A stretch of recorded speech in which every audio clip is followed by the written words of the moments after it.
Anyway, Rogue here, 15-6, a Pro League superstar, as you said before.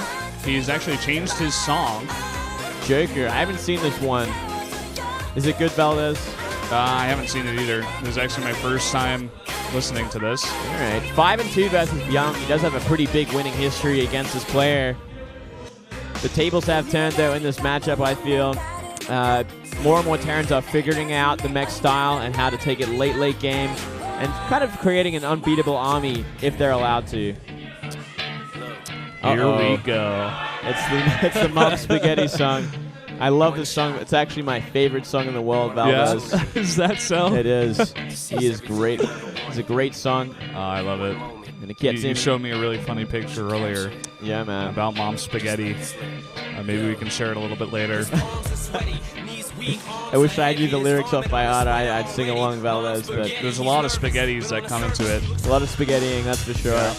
But guys, looks like we're getting ready to jump into game number 2 between these two teams. It's going to be Rogue versus Bbyong here on Terraform right now.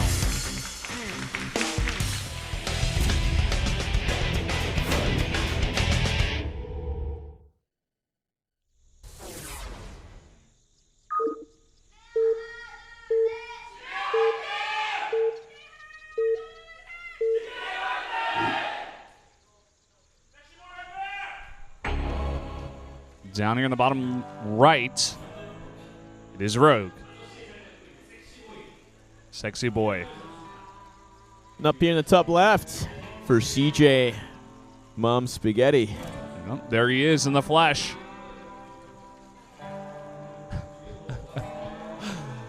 All right, well, now, Terraform, Valdez. We've seen a lot of Terrans going mech recently on this map. Yeah, Terran form. Someone saying something, Valdez. He says that he likes Bbyong better than his girlfriend. Whoa. That is not a smart thing to say. No, that's actually, well. It's kind of messed up. Yeah, hopefully his girlfriend's not watching. Yeah, maybe his girlfriend doesn't want Starcraft, and he's like, I can get away with this. It's fine. One of his friends took a picture, and they're going to break up now. It's going to be a really sad story. Sorry, random guy in the audience. There's a lot of breakups today, Valdez, have you noticed? So a lot of things, a lot of people in the audience having trouble. That's for sure. We've had some long camera shots where the guy was like, no, this is not my girlfriend. The girl's like, what? I thought we had something. It's a very emotional day for a lot of people. Especially for SOS. That was... I think for Protosses everywhere, that was probably an emotional day when they see that. Yeah, that hurt me. I think in a place deep in my heart. I think they've all been there as well. Like when they have those Widowmine hits that actually just end the game. Instead of doing a little bit of damage, they do all the damage. Yeah. Well, we've seen that happen before. I remember Creator versus Innovation.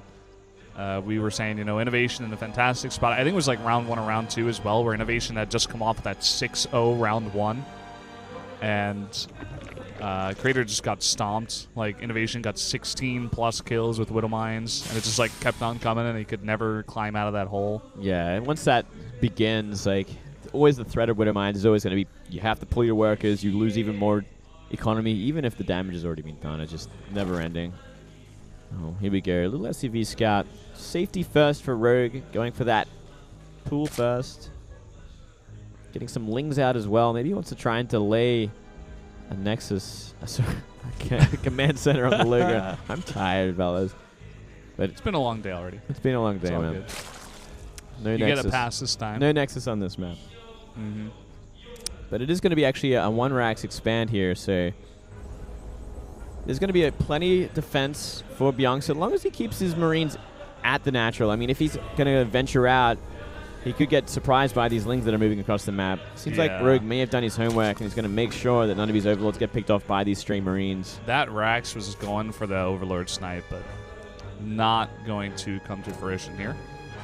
Bbyong is going to defend with his 2 Marines. This is the spaghetti build. If you want to copy it, just take a look at the VOD. That's right. That's exactly it. You can be a spaghetti yourself. You'd be just like Eminem. Quick third CC, going to be very greedy in this game is Bbyong. Yep, into that delayed double gas.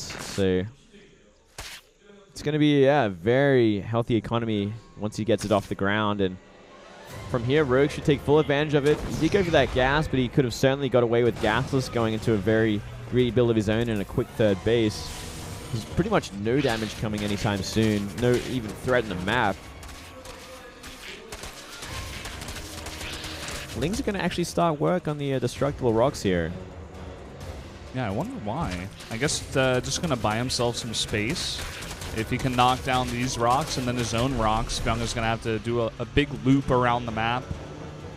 Or, you know, eventually just kill the rocks himself. Yeah, that would buy him more time if Rogue wants to go into that that greedy sort of style. Buy himself a lot of style. Or maybe he just wants to make sure it's out of the way early. That's also possible. Yeah, in case he wants to be aggressive on the map.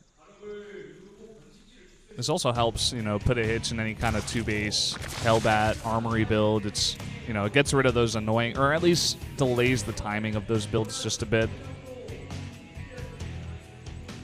All right, well, so far, it kind of looks like it's going to be a 2-base Muta build to start things off for Rogue. He's throwing down those 2 extra extractors. He's got a couple of Creep Queens this early on, which is fantastic, and now that lair starts, so you might want to transition to that pretty early on. Not a bad choice against what Bbyong is most likely going to be doing, which is mech. Yeah, and look at what he's doing already. 2 factories pretty quick. Going to start pumping out some Hellions. And making a tech lab there. Is he going to swap that with the factory or the starports? I think it's going to be... Could be a lot of Blue Flame Hellions very early on, or it could just be Banshee pressure. Yeah, you know what? I kind of think it will be Blue Flame, and I think that might be used for a Medivac, the starport. Looks like it. Yeah. That's exactly what's going to come down. Good call, Moonblade. It makes sense because the gas... I guess... No, the gas really isn't there. Gonna make a tank.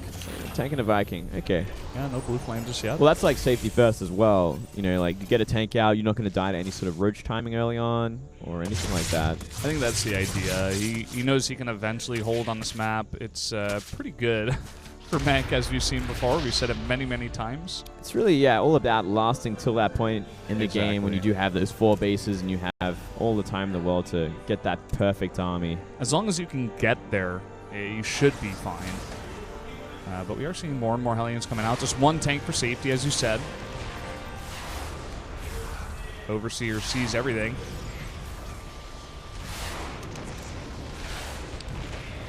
Not dealing with that changeling either. So he's going to get a scout off the kind of composition, how many Hellions are coming out as well. Which I guess will give Rogue a little bit more peace of mind. You're like, okay, this is what I have to have. I might have to make sure there's no... I have enough units to stop any Hellion run buys. Maybe some roaches out. But it looks like he wants to go for a very quick hive.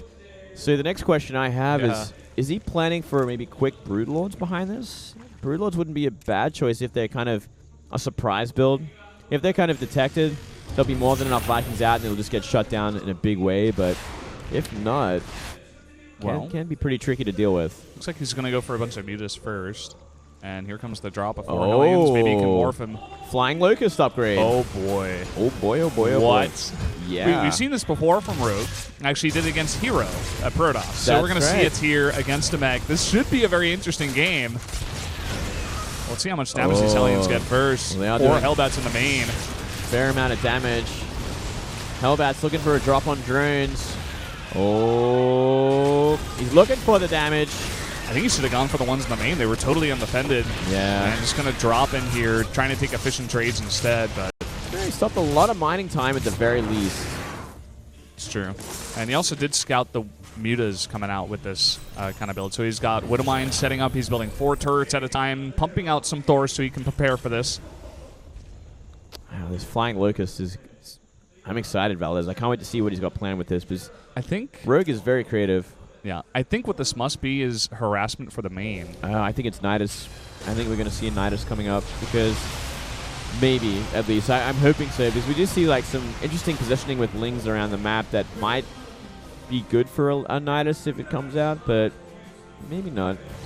Well, 5 Swarmos making their way as well as 2 Evo Chambers and a Roach Warren. So we'll have to wait and see, Moonblade. Oh, But yeah, I think he's going to use it as a small harassment force for the main. Maybe he'll send it over here, like send it to the south of this third base and drop him in. Yeah, it looks like it just might be that sort of style. Maybe to just do a little bit of damage here and there before the army gets too big for the mech. Now, one thing for certain, he's going to be going very harassment heavy in this game, rather. Yeah. Here we go. Flying Locusts finishing up. Those Swarmers are out in the map now as well. Yeah. They are going to be heading towards this main, but it looks like Bbyong's got a good idea of this. Actually, scouting with the factory, or racks rather, and he's got 2 missile turrets as well as 2 Widow Mines over there. He doesn't see this though. This is actually going to open up the main base. You know, he can deal with the turrets. He can deal with. It looks like he's going to start with the turrets. That's going to open it up for the mutas as well. That's huge. Look how much damage these do. They last a really long time. The Hellions are going to try to deal with them, but he's going straight for all the add-ons. Wow, look at that. Going to stop Blue Flame as well. And maybe a tank. Oh, he gets it. Already a ton of damage coming out. Yeah, this is something we just never see. It's so exciting to see Swarmers used again, and pretty effective way so far, but how long will they be utilized for? When do they actually start to run out of steam? Well, he definitely needs to get up a lot of turrets over here so he can deal with the Locusts as they're coming in, but at the same time, I think, I don't know, I just want to see this play out. So far, they've been doing a lot of damage, but it does seem like Bbyong has dealt with this before at least, and he's starting to set up now. Yeah, I do like the Widow Mines as well. Yeah. It's going to kind of shut down. I mean, look at that. He didn't even do that much damage to 1 turret, so. The scary thing about Swarmers as well is the fact that they take so long to recharge those Locusts. Once the wave is done, you have all the freedom of you have a lot of time to work against them, so you can never really mass them like you used to. And they kind of are dead supply after they've used those Locusts for a little while at least. Maxed out now is Rogue though, so maybe looking for something here. Oh, finding tanks. 1 free tank, 1 being brought down very, very low. Another wave of these flying Locusts are going to come in here. The Muta's going to try to tank for them. Get those Locusts down, and he's targeting down all these missile turrets first. Losing a bunch of Mutas as he does this. And, oh, he's drawing the army out of position. He's going to get 2 tanks here, basically for free. Wow, really out of position, actually.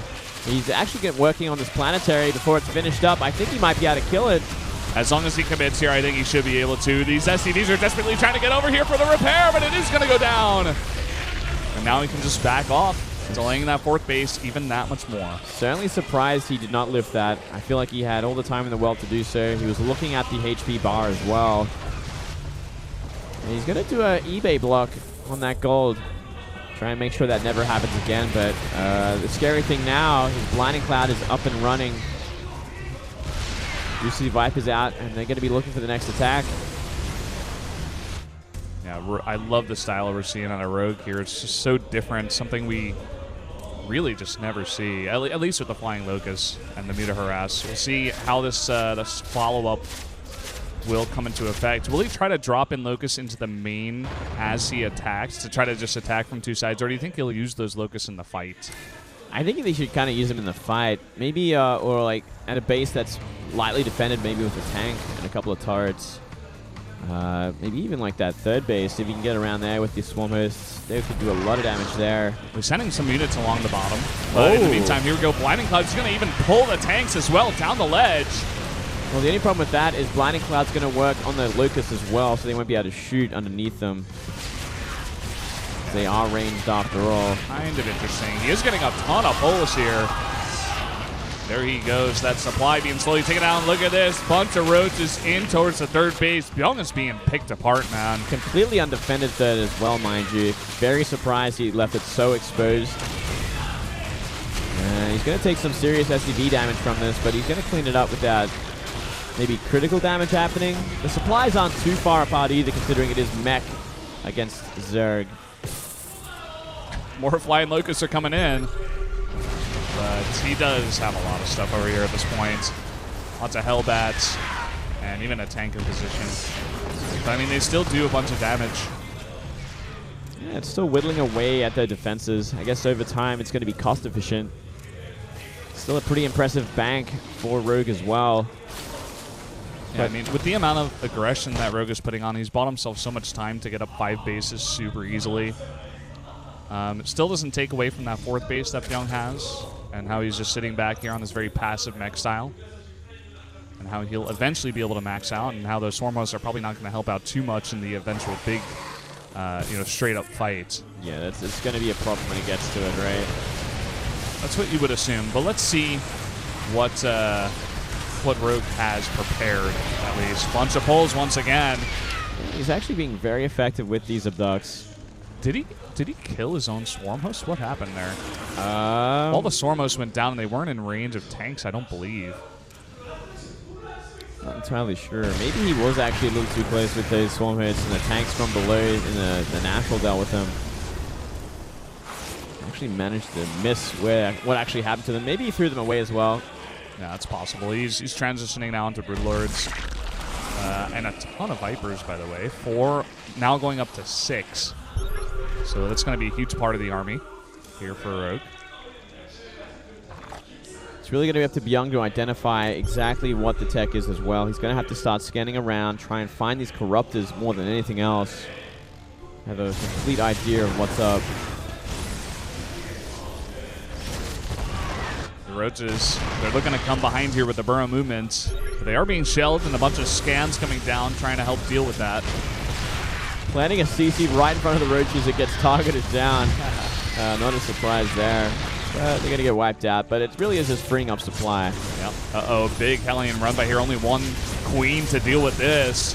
Gonna get a ton of kills, cleaning up this entire natural. Going to go for the main now as well. Might as well. So much damage when you have those upgrades. He's still got 3 Hellions with Blue Flame left, and those upgrades, as you said. Broodlords even being pulled back to deal with this. And guess what? He did scout the Greater Spire and that second spy, so he knows exactly what he's up against right now. He's pumping out those Vikings and making 4 starports behind it. Yeah, he's already got 11, now 13 out on the map, and I think he scouted this early enough. Unless Rogue attacks like right now, just because I don't see those Vikings in the position near that gold base. Currently seeing 9 Vipers on the map as well. So he's got so many Abducts and Blinding Clouds to work with here. There are the Vikings coming in. He's even got Queens underneath for transfuses. I almost think he has to give up this base. This is going to be such a hard base to defend. Unless he wants to repair forever. Here are the pulls. 9 Vipers going to pull everything in. Whoa. They just got annihilated. And that like almost half the Viking count in a second. The power of 9 Vipers. Well, now 8. We'll see if a bunch of the Vikings that are being, prepared here by Bbyong will be enough eventually. He's trying to scan and get a good idea of exactly maybe what angle he can come from. He's trying to go around this army, it seems. But not a bad choice against Broodlords. They are such a slow army, even slower than the mech army. These Vikings have to be so careful where they are. Yeah. Now this would be the time they probably commit to attacking Broodlords while everything's kind of out of place. Yeah, Rogue is pulling everything back. This counterattack is going to be pretty nice as long as he doesn't lose everything. He should be able to clean up this mining base, getting some tanks into position. Also shelling out that gold base. Should be able to effectively clean up 2 bases with this move. That's a pretty big move, removing some of the gas income. The bank isn't too big for Rogue right now. It's very similar to Bbyong's. Bbyong is still working on maxing out at this point. Making more and more Vikings. Now going to Raven, so he wants to make sure he's in complete control of the sky. Seeking Missiles will help out a lot against Broodlords. And these Vikings looking for that Ultra, just like in the intro.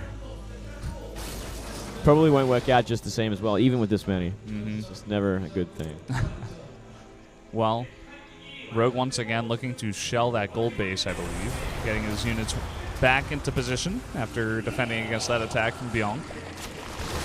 Sucking at that evolution chamber. Getting that energy back. More engineering bays being made for a wall, so he can hope to defend against this. Currently sitting at 16 Vikings, so he's got a pretty healthy number, but it's all about avoiding the abducts. And, well, okay. We're down to 9. So they got halved in a second. Literally, it's like the Vikings can't even get close enough because they can do one shot, maybe take out one Broodlord, but then that happens. You know, half of them get chunked down, and they're not going to be able to one-shot a Broodlord after that.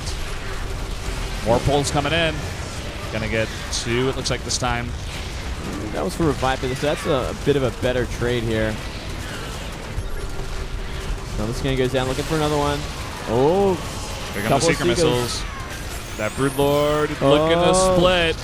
Nice splits. Yep. And more transfuses coming down. And a nice chunk of Hydras underneath that. Bbyong going to do the same thing once again. He's going to go around this army. He's not going to fight it straight up. Only going to try to deal with it with his air army.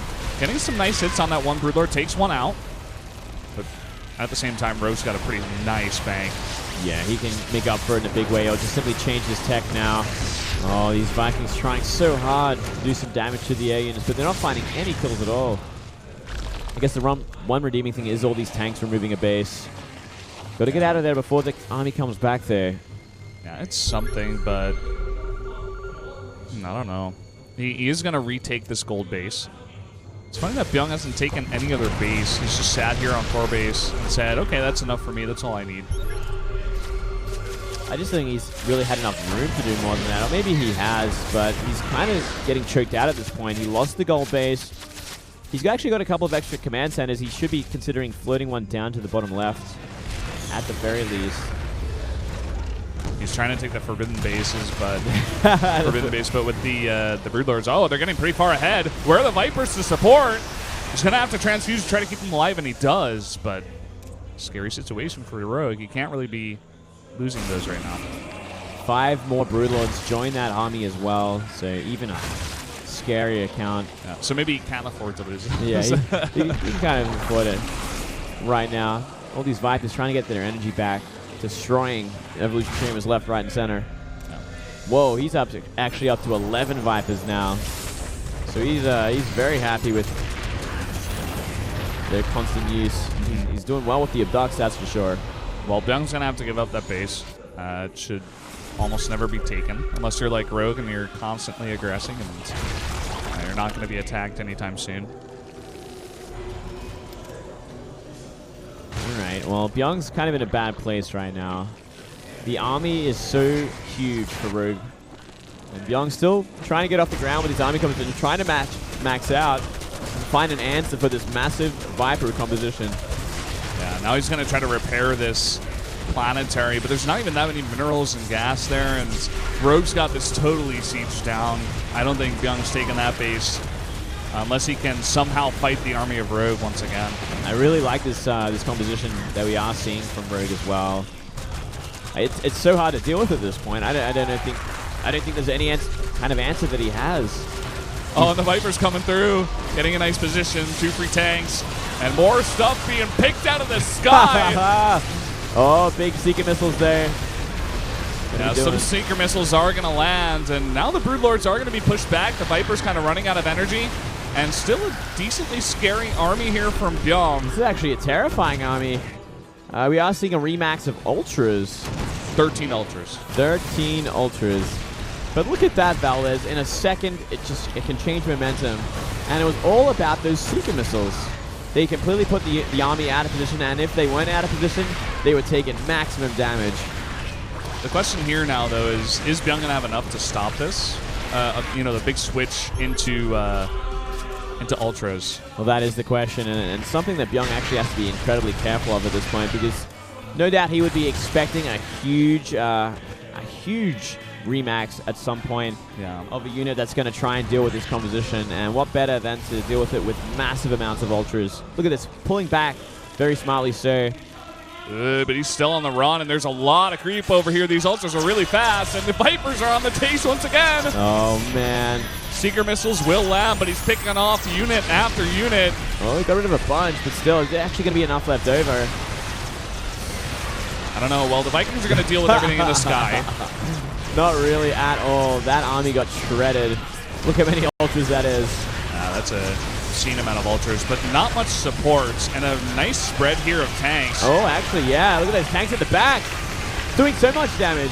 Oh, but the Ultra from behind. The Vikings are desperately trying to help defend, but Bbyong really doesn't have much left over. He's desperately trying to make a bunch of Banshees. Really would have helped out if he had them a little bit earlier, but unfortunately for now, he's going to lose his third base, and now that fourth base definitely going to go down. I think Byung's run out of steam here.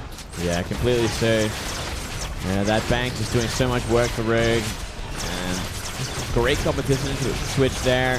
I love the use of Vipers. We haven't really seen the use of Vipers like that in Zerg against Mech to that extreme where you're actually going like 10-11. Yeah, GG, Rogue, a fantastic play there against the Mech of Bbyong. Looking so dominant.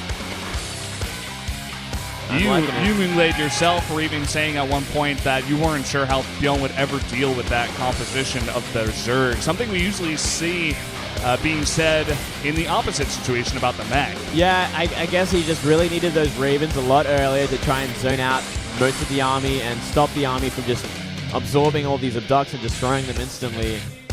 We saw so many Vikings go down in a second from like all the abducts. I'm actually so impressed with that. Yeah, that is such a cool style as well. It's just very micro-intensive, and it's so beautiful to watch, especially if you're a Zerg player, or even not, like even for myself, to just plucking stuff out of the sky instantly over and over and just being melted, picking apart that mech and Terran. It's quite nice to see. Bbyong not looking too happy. I want to ask you, Moonglade, what do you think about the Flying Locust? Worth it or not? I'm going to say no. I'm going to say they didn't really do enough damage. It was a cool idea. I guess it's something to kind of whittle apart the army a little bit or whittle down the base if they can. I guess they got rid of a couple of add-ons, which was cool. Kind of important to slow those things down, but the end of all things, they got dealt with pretty quickly. Yeah. Well, what do you think about them buying a lot of time for him to get up all his bases? Because behind those locusts, behind the Swarmos, he was able to get up 5 bases. Like, he took the Forbidden base and the base to the top right. Bbyong was just busy dealing, like, making a bunch of turrets, getting tanks back there, Widow Mines and stuff to deal with it. Yeah, you're right. I mean, it did buy him a lot of time, but it is a pretty expensive investment, too. That is true. Guys, we're going to take a quick 3-minute break. We'll be right back.